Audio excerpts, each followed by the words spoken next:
It all began when I met Tom in college. My name is Sarah. Despite being enrolled in different courses, we clicked immediately away. He was gorgeous, humorous, and endearing. We dated all through college, and by the time we were ready to graduate, we were deeply in love. Soon after college, we were married, and I was ecstatic. Ellen and George, my parents, were wealthy. They'd always fulfilled all of my wishes, and my wedding was no different. The scene was perfect, a beautiful white dress, an elegant setting, everything. We had a blissful first year of marriage. The world was at our feet, we were in love, and we were young. I was teaching at a nearby elementary school, and Tom had secured a fantastic position with a marketing company. Life was pleasant. Then I discovered I was pregnant approximately a year after our marriage. I was ecstatic. I wasn't quite prepared for his response. His eyes did not open when he grinned. I dismissed his indifferent reply, attributing it to surprise. I knew that once the news set in, he would change his mind. We had our daughter Lily 9 months later. With 10 tiny fingers, 10 tiny toes, and lungs that could rouse the dead, she was flawless. I was enamored. Conversely, Tom appeared overpowered. Lily would be held uncomfortably by him, as if she were a ticking time bomb. When she sobbed, which was frequently, he would almost immediately leave the room. One night, when Lily had finally gone to sleep, he added, "I thought we'd have more time to enjoy being married, travel, all that stuff." I attempted to comfort him. "Tom, we still have all that to do. With Lily, everything will just be a bit different." Tom began staying late at work more and more frequently as the months passed.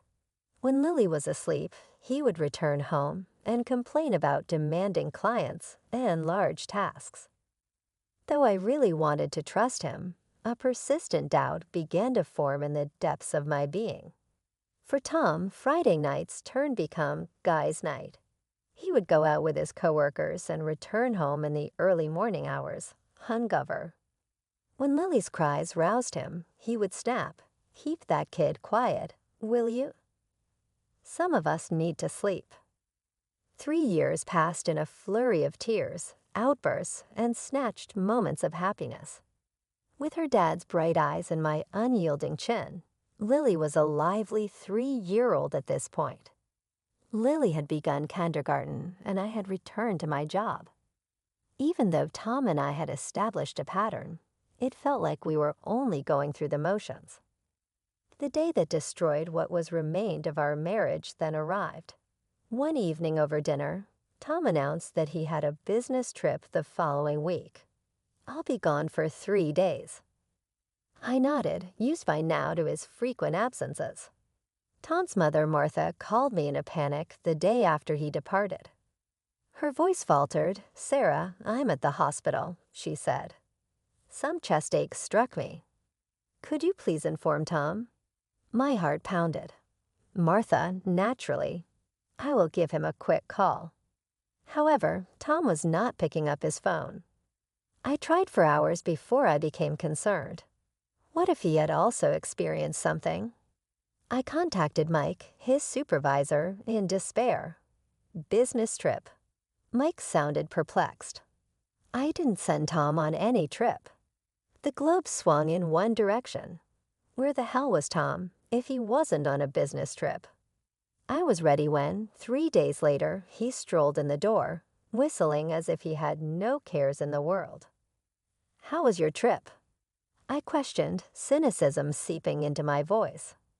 "Your mom's in the hospital, and your boss says he never sent you anywhere." Tom lost all color in his face. "Sarah, I can explain." "Preserve it," I spat out. "For once, just tell me the truth. Are you betraying me?" All I needed was the stillness that came next. Tom muttered, "Her name's Amanda," at the end. It's been going on for a while now. The divorce was not pretty. Tom and I disagreed on everything, even Lily's teddy bear and the home and automobile. Worst of all, though, was when he stopped paying child support. I refused to pay for a child I never desired. He growled at one of our sessions. A part of me broke. I responded, fine, in a chilly tone. I want you to give up your parental rights, but keep your money. Make it official. You don't want to be a parent. That much is evident. Tom, to my surprise, didn't even think twice. With a flourish, he signed the paperwork and was gone from our lives. The following 2 years weren't easy. Tom's parents, bless them, helped us out with Lily and provided financial support when needed. But being a single mother was more difficult than I ever could have imagined. Then I met Jack when Lily was 5 years old. Emma, his daughter, was a year Lily's junior. He was a widower. We became close through PTA meetings and playground get-togethers. And before I realized it, I was falling in love once more. Lily and Emma served as our flower girls when we had a short ceremony. For the first time in a long time, hope began to sprout in my chest as I watched Jack with the girls. Our small family became closer over time. Lily began referring her Jack as Dad, while Emma addressed me as Mom. We had a sense that we were intended to be together forever. Max was born 3 years after we were married. Jack showed equal affection to all 3 of my children, never making a distinction between them. We were sincerely and genuinely thrilled, 20 years ago. At times it seems like it was only yesterday that Lily was a young child, clumsily pacing our living room. Now that she's 25, she's engaged, a college graduate, and organizing her own wedding. How come time flew by? Lily's fiancé is an amazing man. He's liked by both Jack and myself. He is considerate, diligent, and obviously devoted to our kid. Jack set a private account for Lily's wedding expenditures and granted her complete access as soon as they announced their engagement. Lily wept and gave us each a hug when we informed her. Our house was a frenzy of wedding publications, color swatches, and exciting phone calls for weeks after that. Lily would show up at the door, bursting to the seams with information on locations, outfits, and centerpieces. She would splatter pictures all over our kitchen table and say, "Mom, Dad, you won't believe what we found. Isn't this centerpiece gorgeous?" I would grin and nod along with her, enjoying her exuberance. Her happiness at being a part of this wonderful phase of her life touched my heart. But then things started to change. The visits became less frequent, the phone calls shorter. At first, I chalked it up to wedding stress. Planning a wedding is no small feat, after all. But as the weeks went by, I couldn't shake the feeling that something was off. Then on a quiet Sunday afternoon, Lily showed up unannounced. The moment I saw her face, I knew something was wrong. Her usual bright smile was gone, replaced by a tense, almost nervous expression. "Mom, I need to talk to you and Jack," she said, stumbling over the name. My heart dropped. Jack, not Dad. In all the years since Jack had come into our lives, I'd never heard Lily call him anything but Dad. "Of course, sweetheart," I said, trying to keep my voice steady. "Let me get Jack." I found my husband in the garage, tinkering with his latest project. One look at my face, and he was on his feet, wiping his hands on a rag. "What's wrong?" he asked, concern etching his features. "It's Lily," I replied. "She wants to talk to us." "And Jack." I saw the hurt flash across his face before he schooled his expression into calm neutrality. He nodded, took my hand, and together we walked back into the house. Lily was sitting at the kitchen table, her hands clasped tightly in front of her. Jack and I sat down across from her, our hands still linked under the table. The tension in the room was palpable, thick enough to cut with a knife. "All right, Lily," Jack said, his voice gentle despite the worry I could see in his eyes. "We're here. What did you want to talk about?" Lily took a deep breath, her eyes darting between Jack and me. I met my biological father a couple of months ago. I was at Grandma Martha's, and he showed up. We talked for hours. He's changed, Mom. He wants to make things right. I felt Jack stiffen beside me. And what does this have to do with the wedding? He asked, his voice carefully neutral. Lily's chin lifted, a stubborn set to her jaw that I recognized all too well. He asked to walk me down the aisle, and I want him to. The silence that followed was deafening. I could practically hear the sound of Jack's heartbreak. Lily, I said gently, sweetheart, I know this is confusing, but Jack has been your dad since you were 5. Tom abandoned you. He signed away his rights. He made a mistake. Lily's voice rose. He's sorry now. He wants to fix things. Jack leaned forward, his face a mask of hurt and confusion. Lily, I've raised you as my own for 20 years. I've been there for every scraped knee, every school play, every heartbreak. I thought I was your dad. You are, insisted Lily, then faltered. I mean, you're my stepdad, and I love you, but Tom is my real father.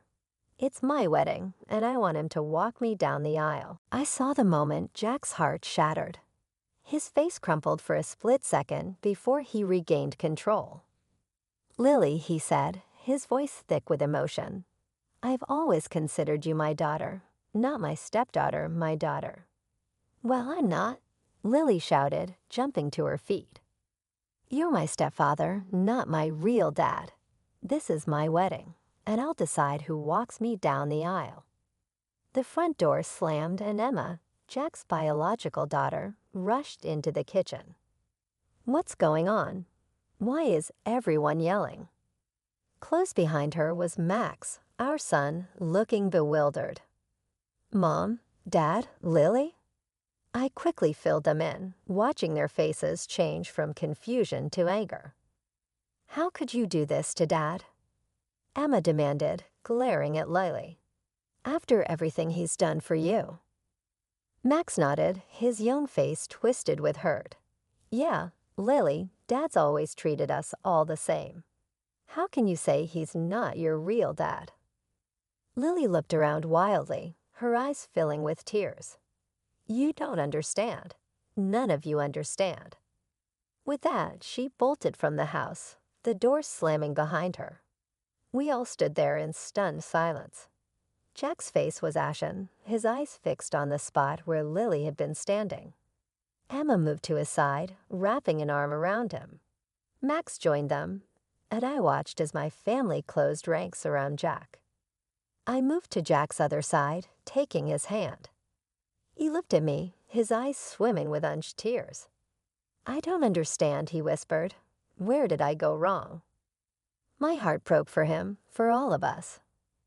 You didn't go wrong, I said firmly. You've been the best father any of these kids could ask for. I don't know what's gotten into her. As we stood there, our little family huddled together in the kitchen, I couldn't help but wonder how things had gone so wrong, and more importantly, how we were going to fix this. The days following Lily's bombshell announcement were tense.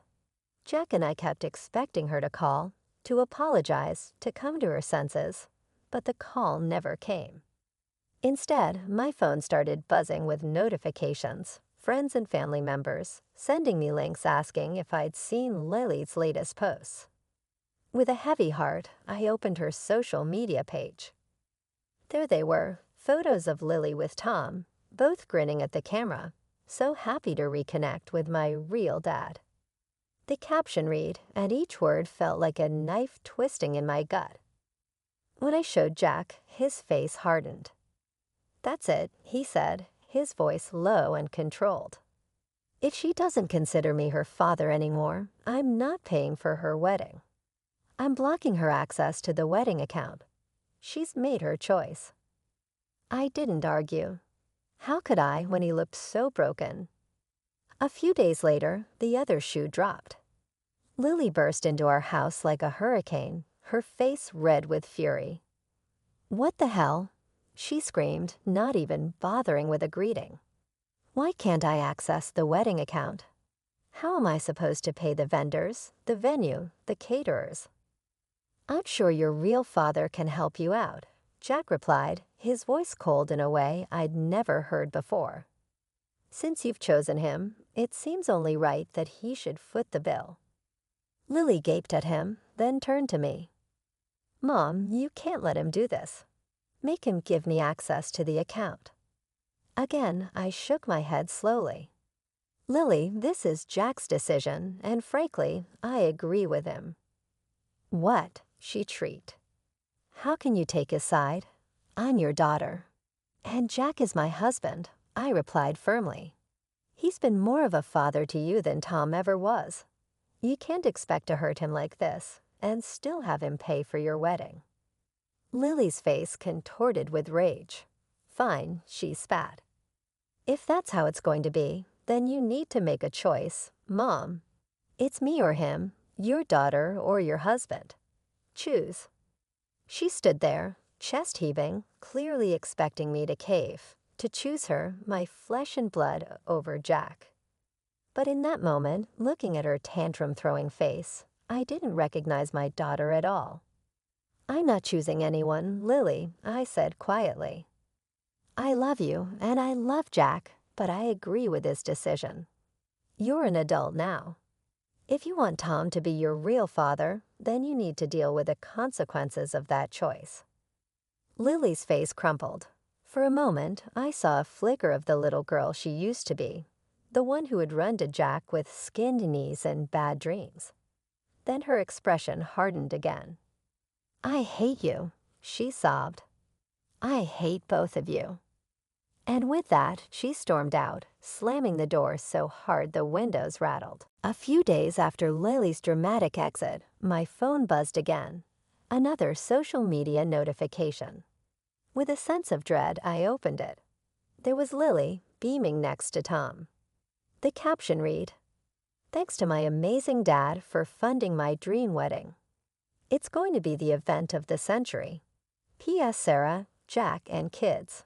Don't bother showing up. You're not invited." I showed Jack, who just shook his head sadly. Where did Tom suddenly get all this money? He wondered aloud. I shrugged. Who knows? Maybe he won the lottery. Either way, it's not our problem anymore. We tried to put it out of our minds to focus on our life and our other kids, but fate, it seemed, had other plans. A week later, there was a knock at our door. I opened it to find Martha and George, Tom's parents, looking worried and frazzled. "Sarah, dear," Martha said, wringing her hands, "we need your help." I ushered them in, calling for Jack. Once we were all settled in the living room, George spoke up.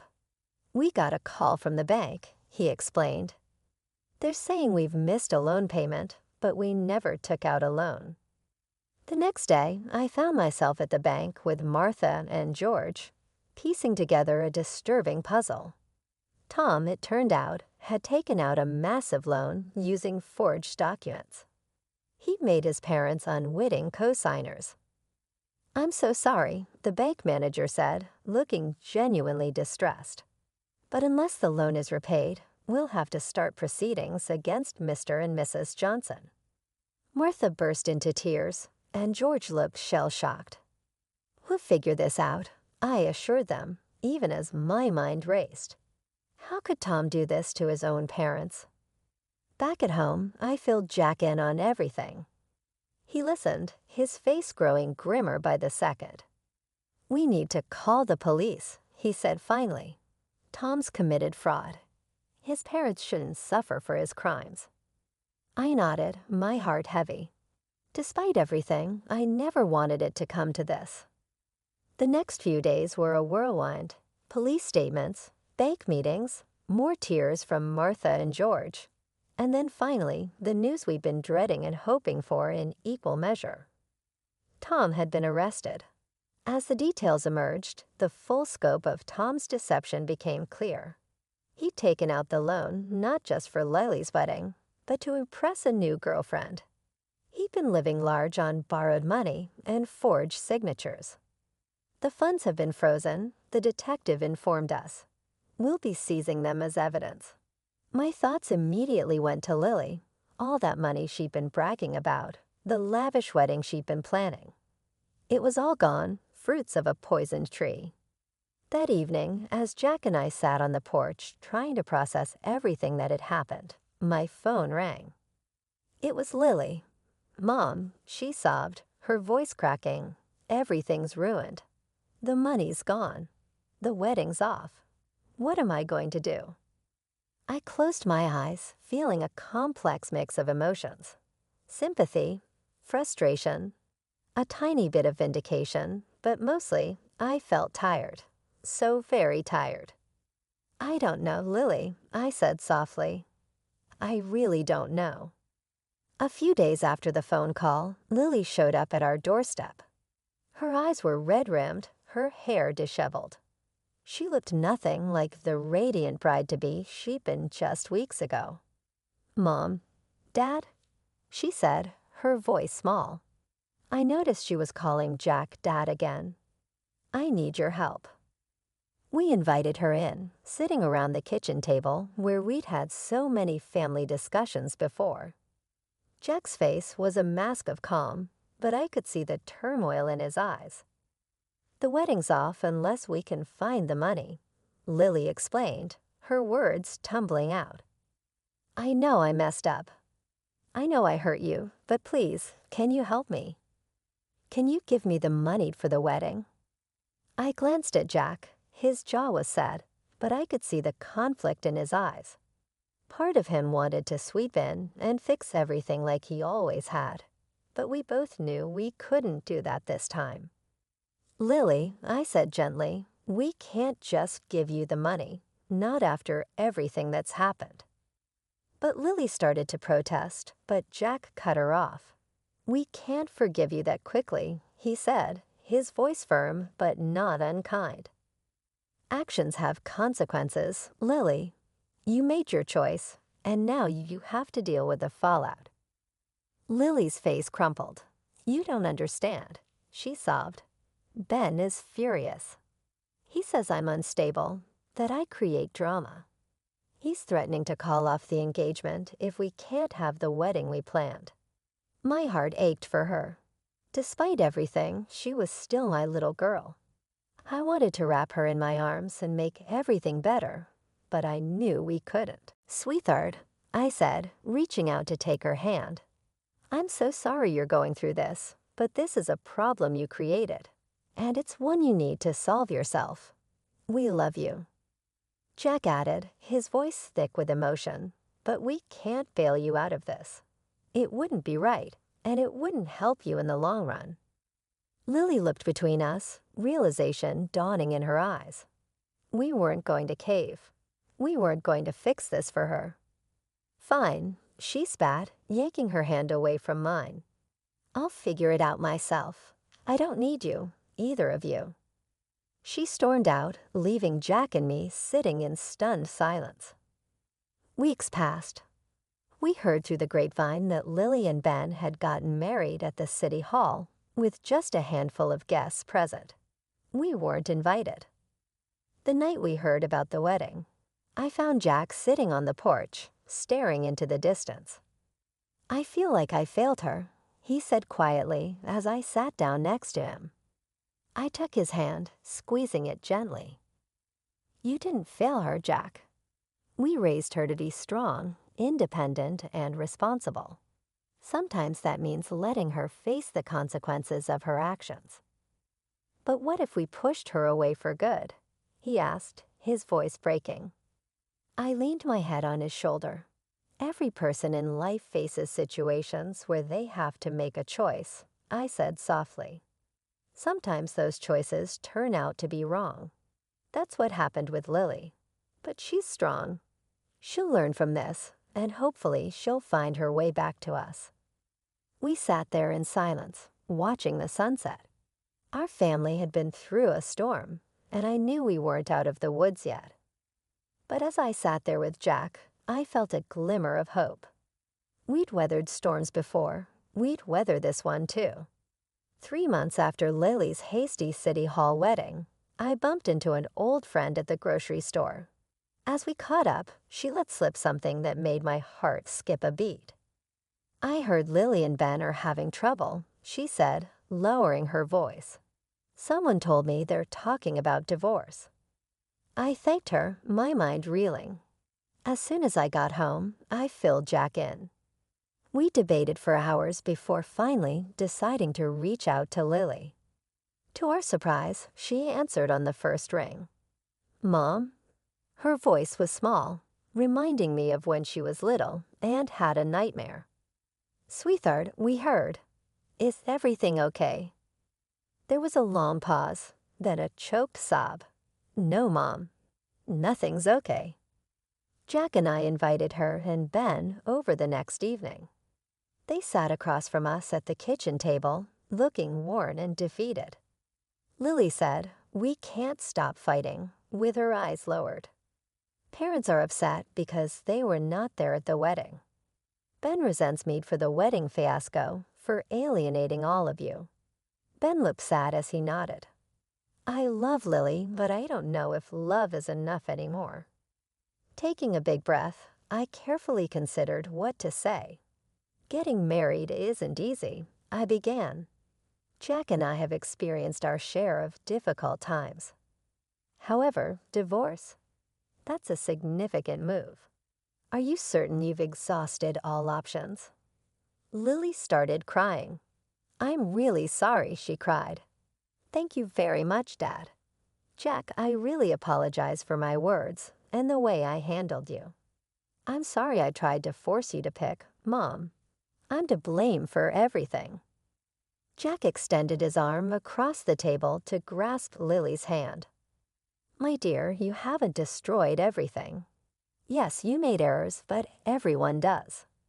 Have you given family therapy a thought?" They both nodded, which relieved us. For the first time in months, we really talked for the remainder of the evening.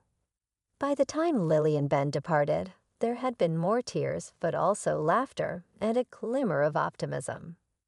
Lily and Ben immersed themselves in therapy throughout the course of the ensuing months. Even Jack and I attended a session with them at the therapist's request. Reopening past wounds and misunderstandings was difficult, but it was also therapeutic. We saw changes gradually but steadily. Ben and Lily resumed their familiar glances at one another. Family meals resumed their regularity, this time with laughter and talk in place of hostility. Lily joined Jack and me one evening as we sat on the patio taking in the sunset. Like she did when she was younger, she curled up close to Jack. She said, "Dad, I'm very sorry for everything. I was a fool to ever suggest anything other from the fact that you are my true father." With misted eyes, Jack gave her a firm hug. "I adore you, little one. I have always done so, and I always will." Regarding Tom, we discovered from Martha and George that he was given a suspended sentence for the deception. He had presumably left town to start over someplace else when we last heard from him. Not everything in life is ideal. Our family is still recovering, and Lily and Ben continue to face challenges. However, I feel hopeful as I sit here and watch Jack and Lily smiling and speaking. We made it through this storm, and I think we're stronger for it. I have no idea what the future holds, but one thing is certain. Family isn't about biological relations or formal records. Rather, it's about love, forgiveness, and being united in the face of adversity. And we are unquestionably a family by that definition.